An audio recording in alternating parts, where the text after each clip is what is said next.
All ready? All right. Good afternoon, everyone. Happy Black Music Month. I am Congresswoman Shontel Brown, and I proudly represent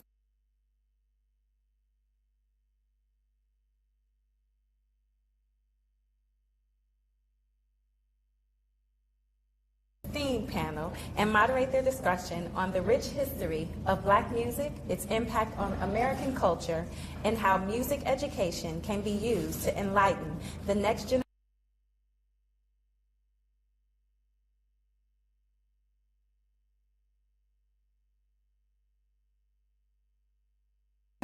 and freedom, which tie all of us together in unique and profound ways. Black music does not fit one genre. It transcends boundaries, weaving struggle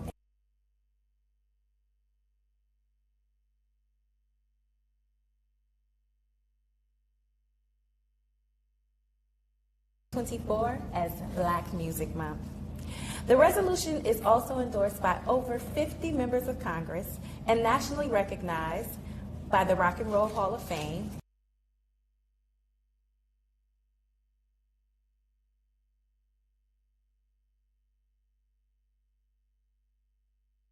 Black Music Month has uplifted and celebrated the contributions of Black musicians and music to our nation each year. Music has the capacity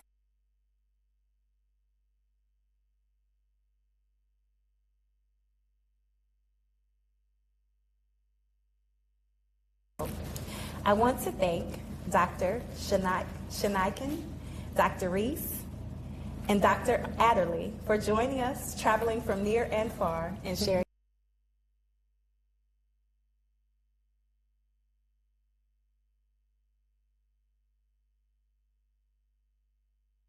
Congress for contributing to this event as well.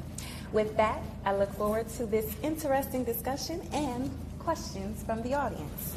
All right.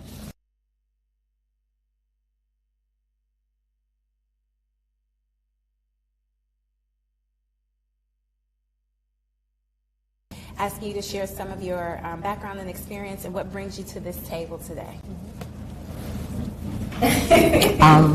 Sure. I'll start. My background.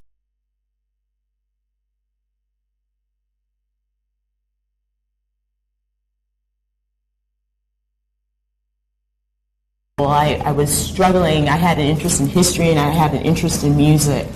But I also had an interest in justice and telling people stories.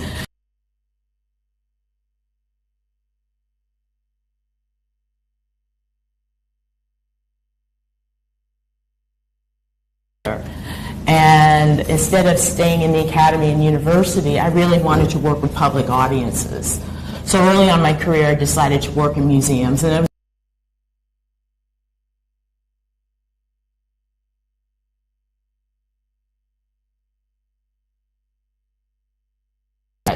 and met such great people as Bernice Johnson Reagan and curator John Hassey. And, you know, my life's work has been working in museums and public institutions.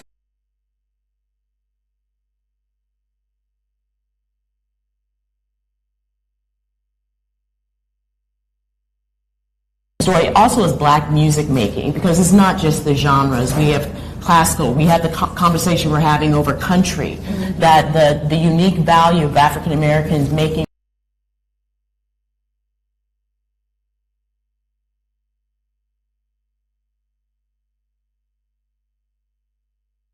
in the foundation of our musical history today. And that's the work that I'm really proud of doing, and reaching people and telling these stories. And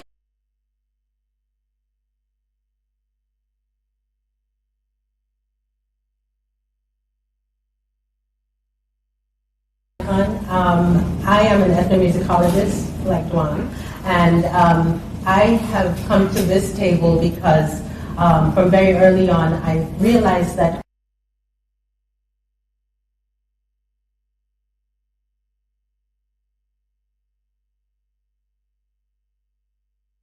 music of the Black diaspora. Black music is a great way of thinking about who we are and how far we have been dispersed around the world.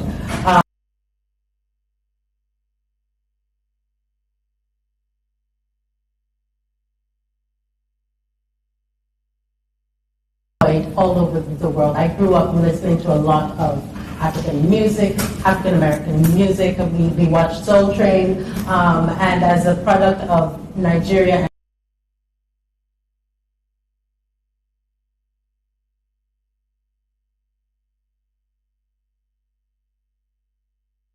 The new world, right, to the Americas. And so I find African American music as a great way of thinking about who we are, not just in the United States.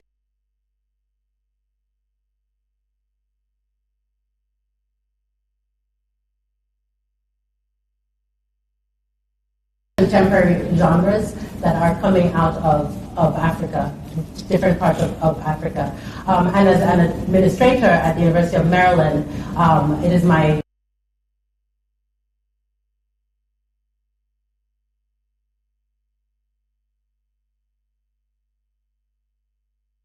that we're thinking about expanding that canon, and as an administrator, that's my role and that's my goal. My journey to this.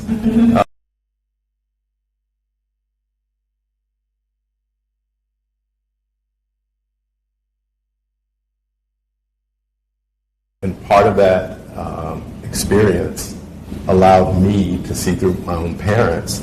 When students could see themselves in the classroom, they had the opportunity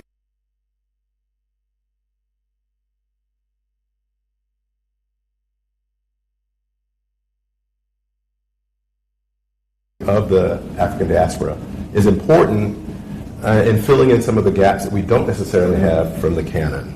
I'm fortunate enough to be the chair of the music education.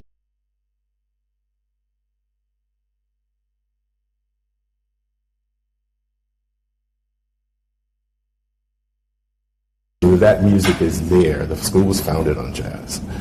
As president-elect for the National Association for Music Education, we're also looking at how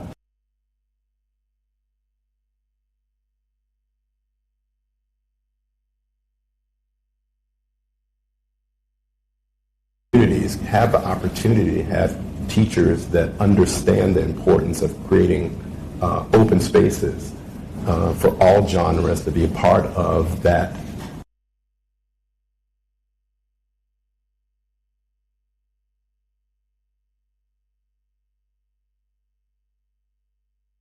educator. We, as congressional leaders, as educators who have secured those positions, should be able to help the next generation get over that hurdle.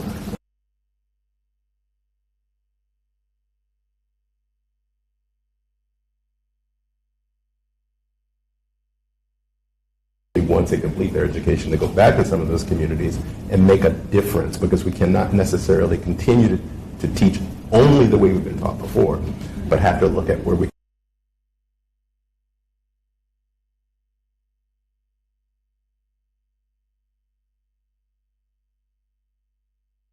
guys touched on it a little bit in your responses, but I just want to dig a little bit deeper into the where does Black music come from and how its legacy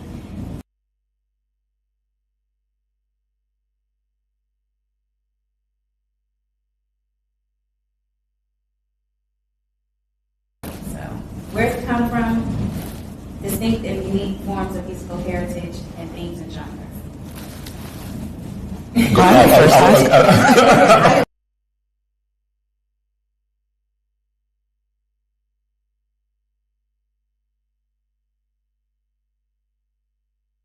American music, Caribbean music, music that is either calypso or reggae or soul, that it comes from its roots.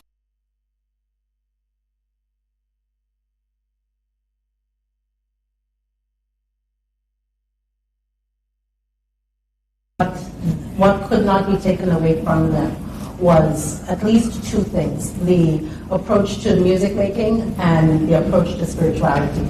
And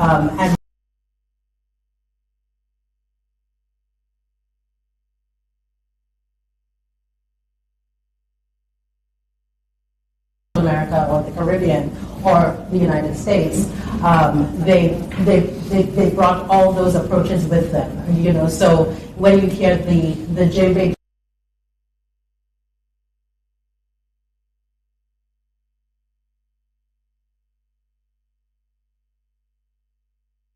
So I would say let's start at those roots, and we've tended to see this as a continuum, but lately I think lots of ethnomusicologists and music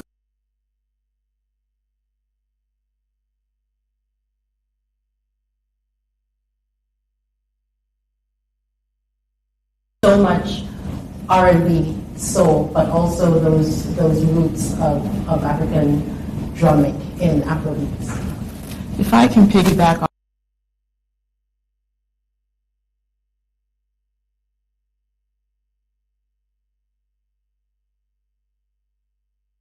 is the whole concept of Americanization and hybridity. The cultural and social and historical circumstances that forge this music are very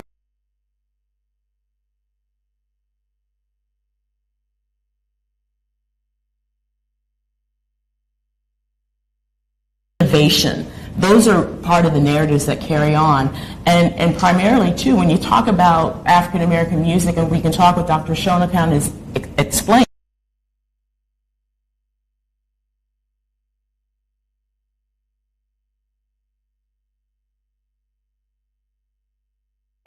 Gets us beyond some of the musical and performative, but also reaches those people who practice in traditions that may not have originated in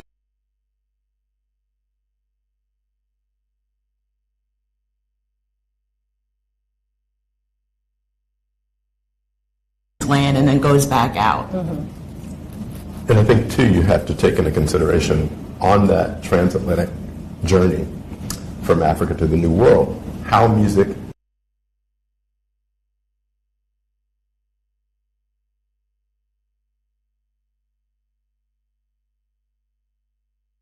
in the Caribbean nations. You get work and scrape. You have other forms that happen here with early jazz, ragtime and jazz, excuse me. And what is happening?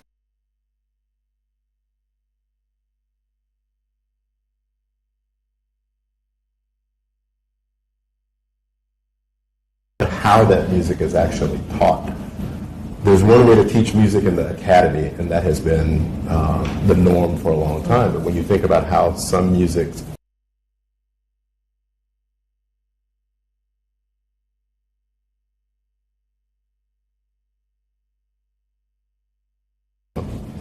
learners actually not only consume it, but embody that, and how they're able to pass that down and honor those traditions. And every learner doesn't necessarily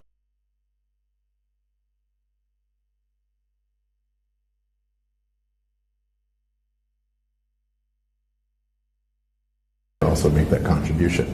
It's the same way we think about some people learn things orally, some people think of things in a digital format or even reading them.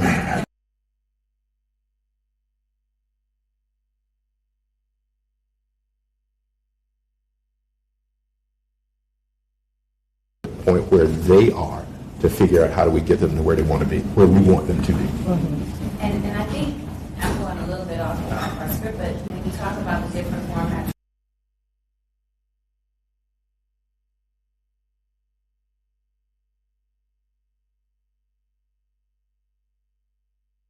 you can have music though, Right, you know, right. So can you elaborate a little bit more on that? Yes. So I love to think about the distinctions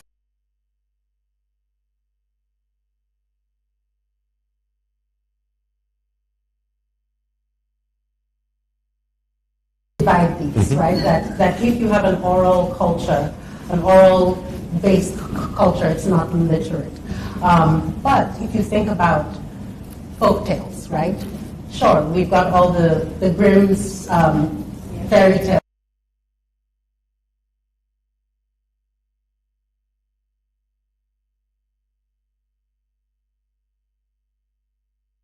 Tales handed down orally, right, from one generation to another.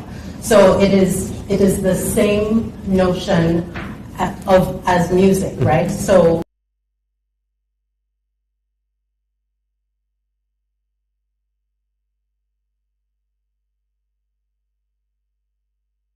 about the literate, the written, Yes, right? yes. The written and the read, and not so much the heard and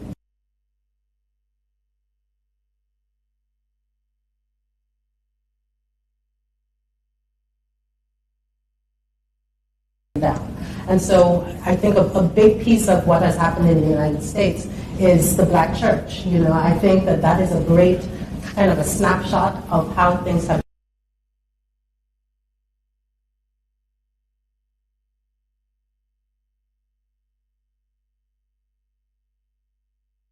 what was on the notation, on the score, right? If you listen to any rendition of Amazing Grace, right, it goes much longer than it's supposed to.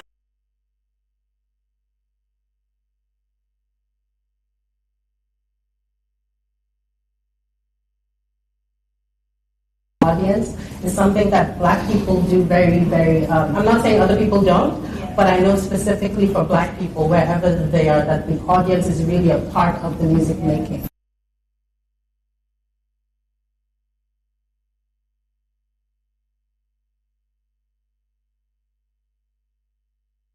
Oral culture. Well, that's a great segue into my next question, which talks a little bit about how Black music is now big business, but it is also something we experience and touch on personally, spiritually.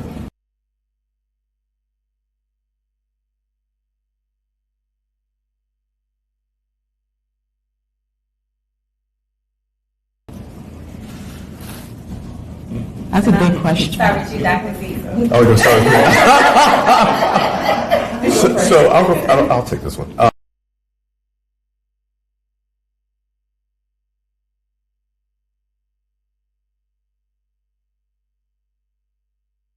I'll take one step back. You have to look at all the careers and the possibilities in music and the other arts.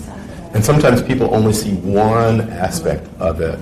And I'm going to tie it in.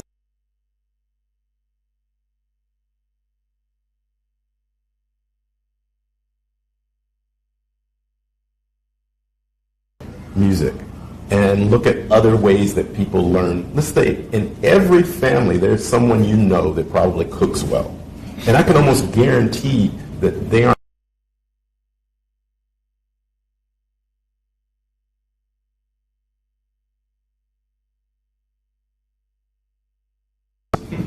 and you learn those recipes, but it's through that oral history, and no one would dare say that was illiterate in how you learn that. Mm-hmm.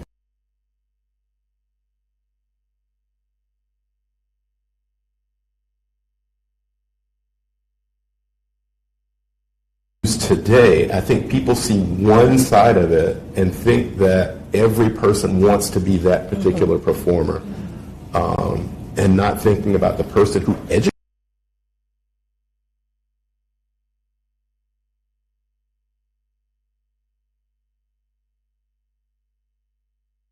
someone taught that person how to do. And I think when you think about the space, when I see a child in a classroom that might not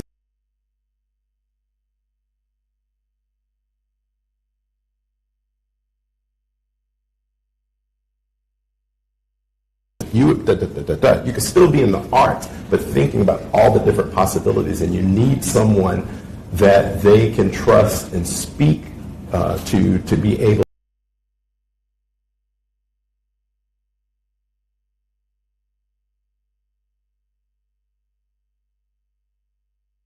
of it. And I hate saying just because of social media, because it's not just because of social media. I think sometimes it's just because of how society might view certain things.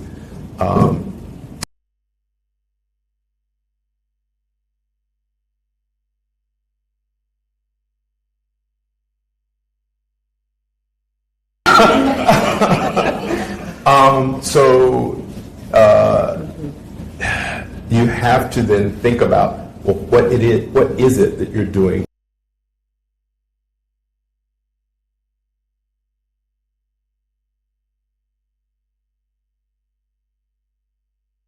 And how this art form is used can be accepted for us. Yeah, I have a couple ideas around that. I think one level.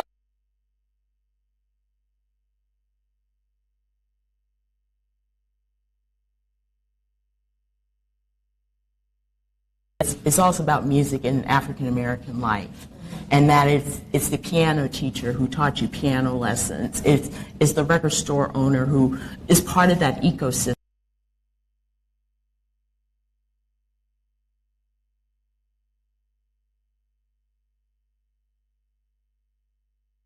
Publications that African American music is more than just your favorite artist, and to build that complexity.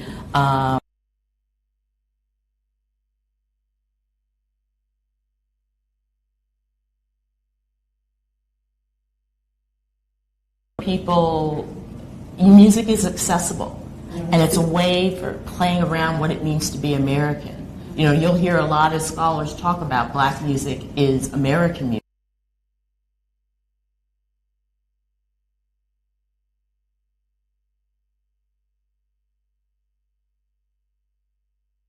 And so, like they said, they want our rhythm, but not our yes, rhythm. yes. And so to try to break through those barriers of what the music really means and what you're accepting and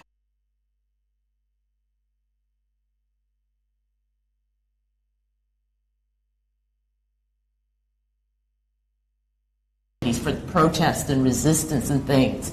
And so I think people call upon it, people of African American descent call upon it, and I think one of the most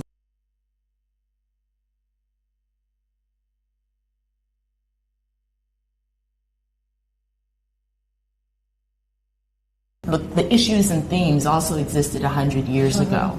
And it's part of my goal in educating the public that they really understand music from that perspective.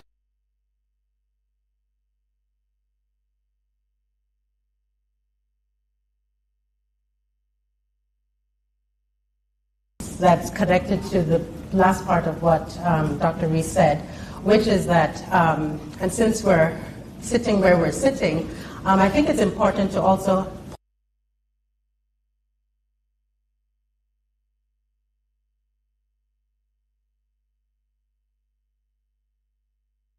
of who the U.S. is and what the U.S. stands for. And so all throughout the 60s and 70s, the U.S. was sending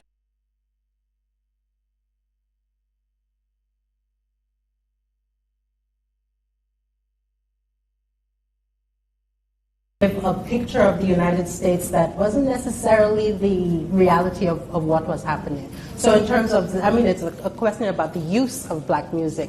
That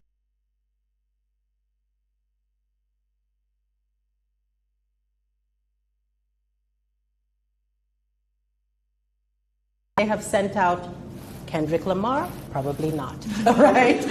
They might have sent out Snoop Dogg because, you know, that's like uplifting and so on.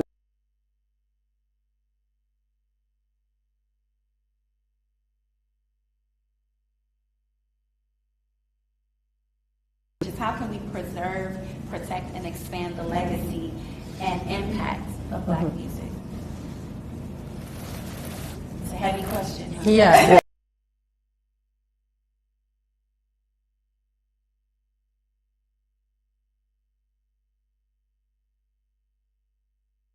We know, but fill in the gaps of what we don't know. Okay. I think when you look at black music in America,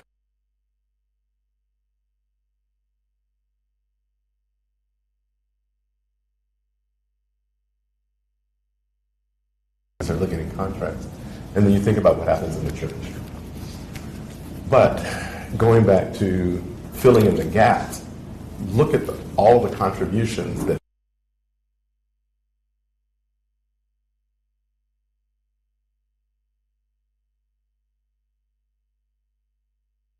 you do see some artists and some composers who will lend an ear through what the audience hears, but it's not necessarily described.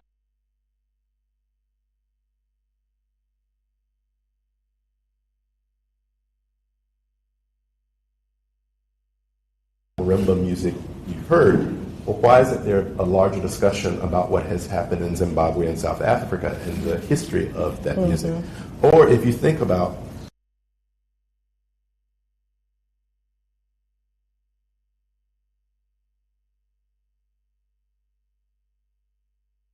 looking at the contributions of what was there and how artists today and composers today use that sound, fill in the gaps so that we have a populace that is educated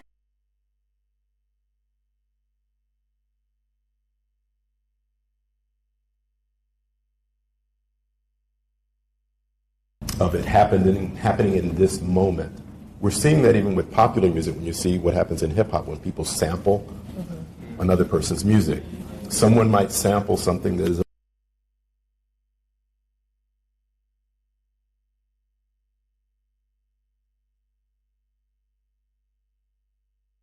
use a snippet of another tune and they added their contribution to that. But use that as a teachable moment to say,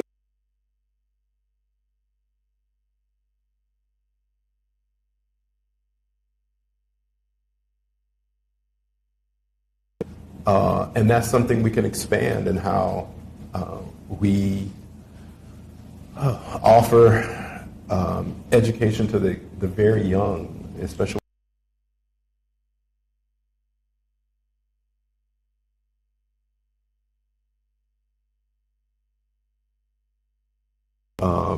That journey around the world is part of that curriculum, and really trying to fill in those gaps along a timeline to look at everyone's contribution. Because I think when every student can see themselves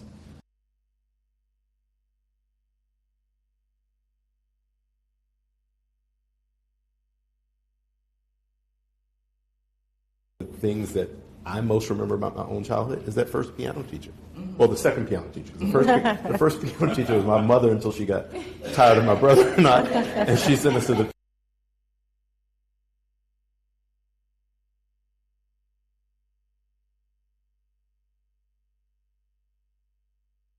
that she made on every kid in my neighborhood. Every kid in that neighborhood. And I'm not so sure that happens today because some people don't take that time to make that connection.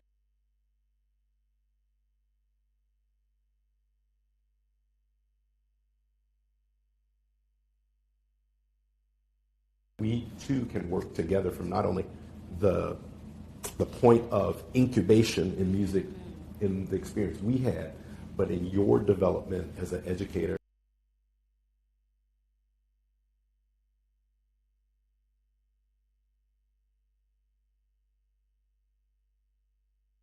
Right in Dr. Reece's lap. Like that's what she does and does so well with her team at the museum.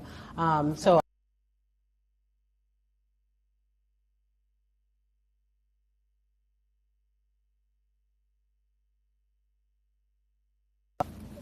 folds African American music into the curriculum, so it's not a thing on the side, right?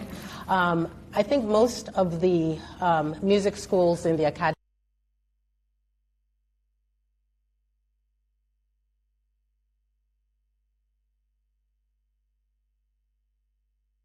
trumpet that black music is still not at the center of learning in the School of Music at the University of Maryland. And I love the University of Maryland. It's where I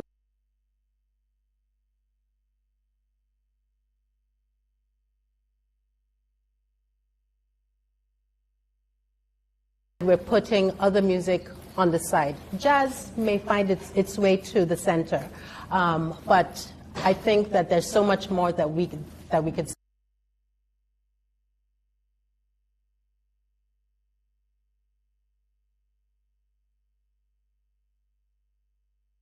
listening to them based on how they learned to sing in the choir in the black church.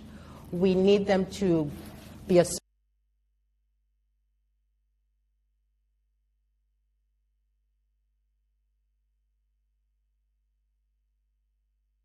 calling us out, but I think it's prevalent all over the country. And then why are the ensembles that are not the Western canon, those ensembles are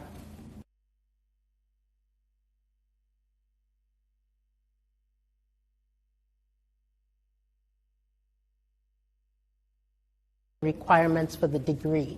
So I just think there's so much more that we can do in the academy, and I'm there to try and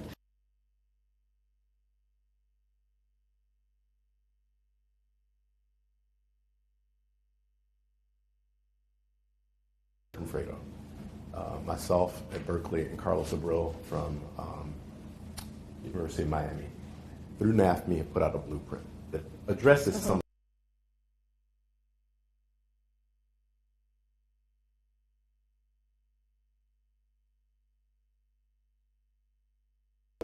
the university to look at making those changes in the curriculum. That's where I'm familiar, NAFME. Oh, the National Association for Music Education, excuse me.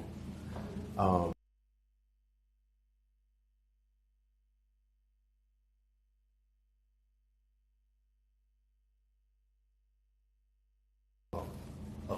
why certain students have a difficult time from their PK-12 experience and then getting into the academy, because the academy looks at one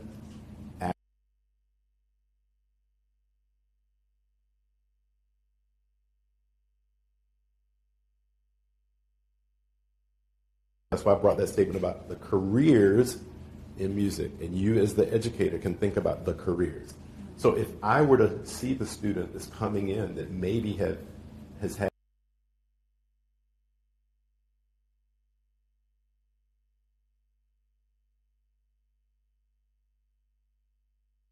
as an educator to nurture that, but then fill in all the other gaps, because I have no idea once that student graduates where they're actually going to be employed, one, and then two,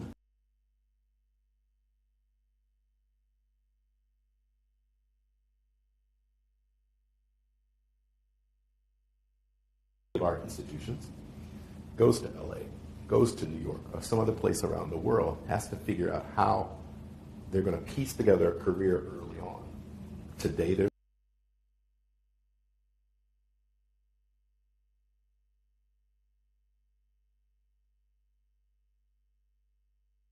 other jobs aren't open to me, and I still need to pay the rent in New York City.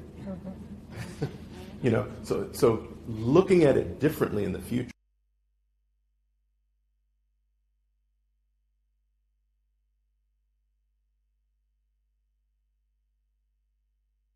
Point in history, medicine had to change to make it better. At some point in history, engineering had to change to make it better. In the arts, I'll take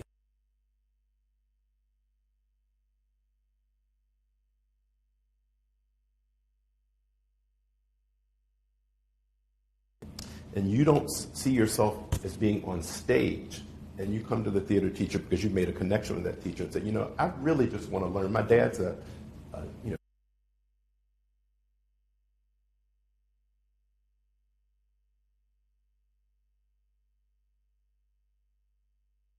kid says, you know, I really want to design costumes.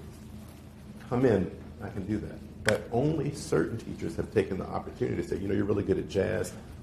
Let's start there.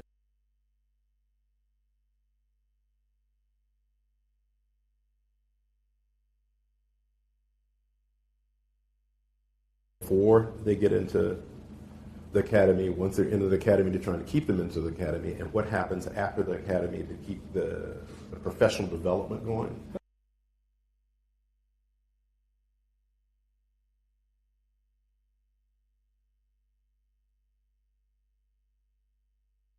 They serve, because everyone's not going to go into the suburbs. Some people are going to go into rural communities, and they're important. Some students are going to minority serving communities, and they're important. Some teachers are going to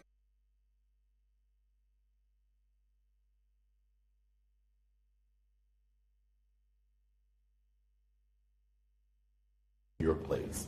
They have as many of those tools as they need to contribute to the canon. Mm-hmm. Yeah.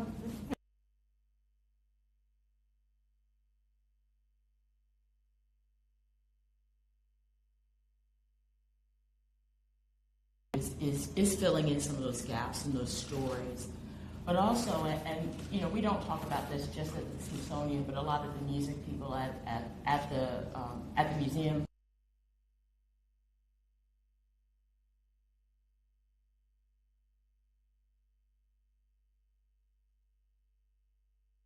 music schools or the music students to really infuse music into daily life, into other subject matters as ways of, I remember meeting with a group of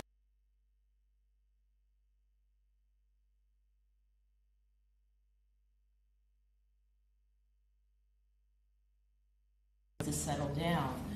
And so I like to think about it from a broader perspective of how we can support the whole enterprise, where we can find niches where people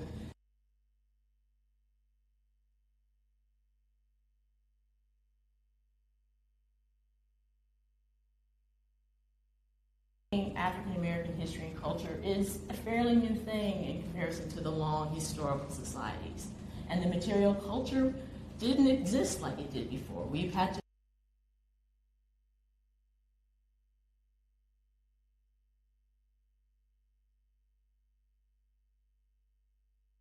also empowering people to tell their own stories, to do their own histories, and preserve their own objects. And you see that a lot. You know, everybody's a curator now.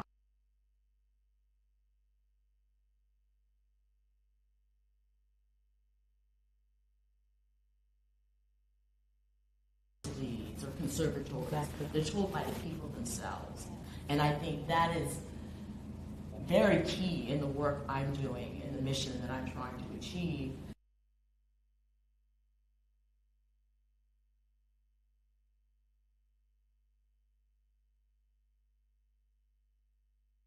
Come out in new forms and structures that continues, and people are participatory in that endeavor and not on the outside like they have been in the past.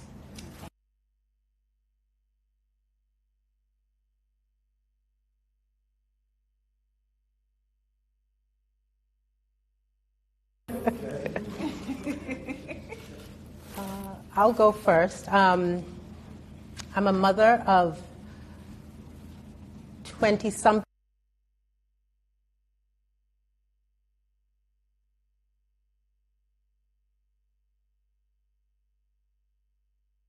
I would recommend an African musician called Fela Kuti, who is really a great way of thinking about how the music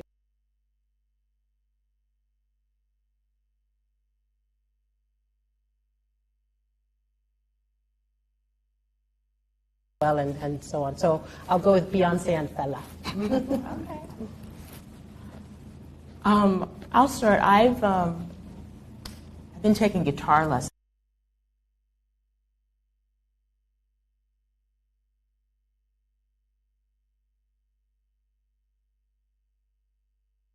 Revisiting the acoustic experience and going back to those original songs. Detta is one of my favorites, and just kind of reclaiming that. And so many African American performers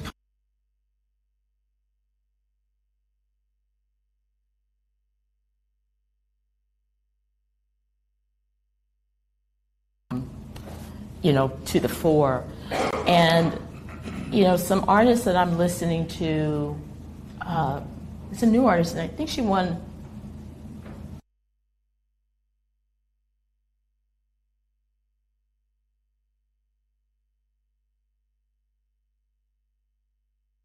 on Instagram, but I'm really drawn to the acoustic guitar and vocal right now, and that's what I'm really delving into it, whether it's old or new, even newer artists, I'm seeking them out. And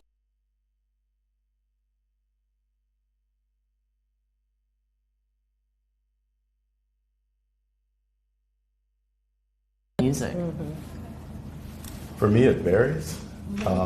For some of my older records,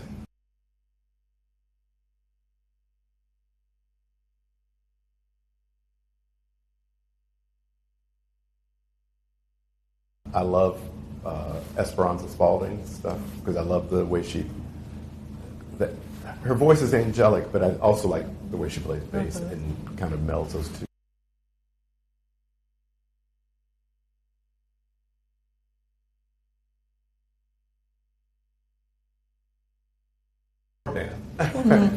So hearing him with pop and country has been amazing, and it also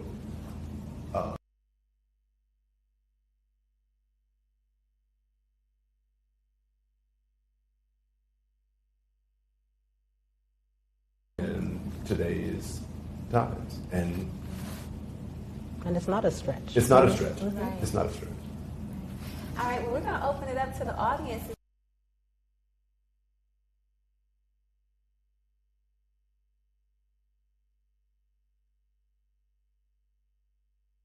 Well, I'll give you a little time to think. If a question occurs, I'm going to ask you one last question because you're in Washington. And it would be fitting to know what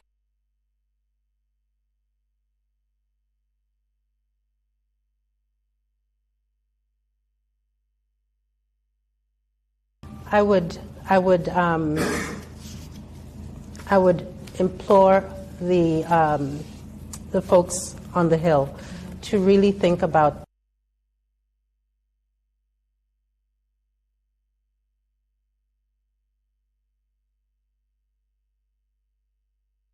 those two organizations have been really valuable to the work that we're doing to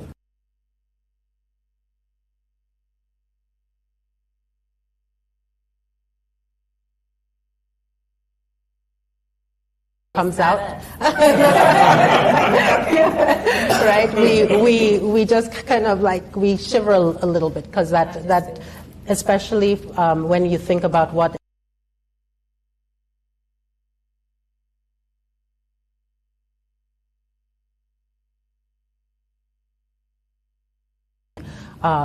good support money for the arts and the humanities, and that's how we can keep this education going. 2-0.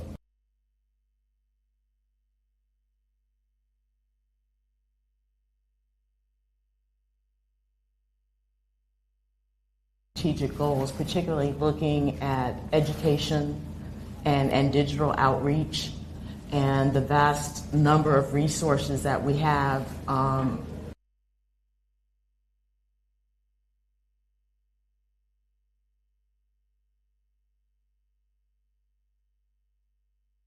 Archival film to really make an effort to make these available to educators, to college students, to the general public, so that some of that work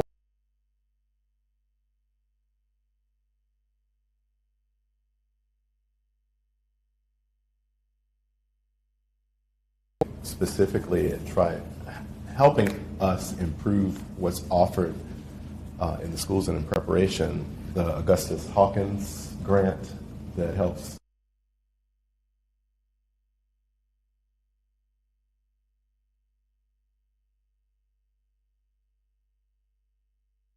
who attend those prep programs at minority serving institutions, at HBCUs and others, see that this is a viable route, and they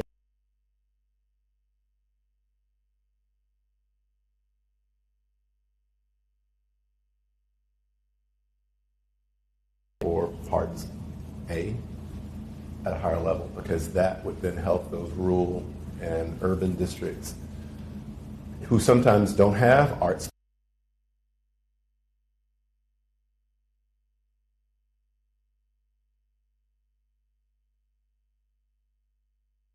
schools, and they go right back to suburban schools. But who's to say that student who's in a rural or small town or predominantly minority serving town or Native American town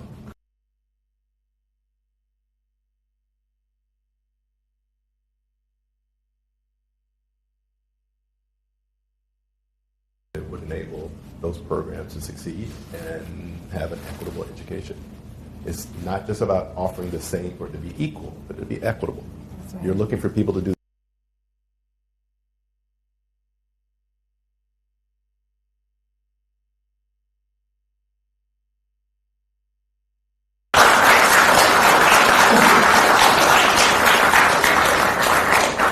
I want to close by thanking all of you for joining us for this very informative brief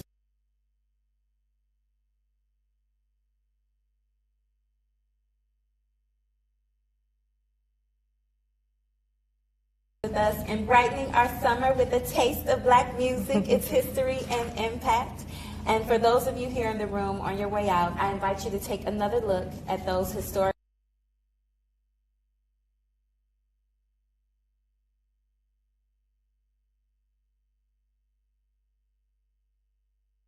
And for staff and interns, I actually bring back this information on my resolution to designate June 2024 as Black Music Month and encourage your bosses to sign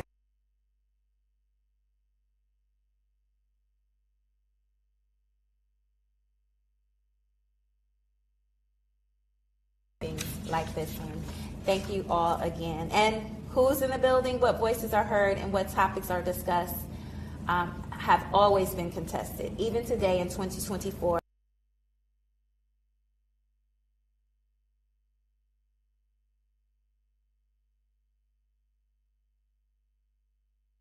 Legislative battle right now over diversity, equity, and inclusion, even in votes which are happening here today on the House floor, all 21 of them. In Black music,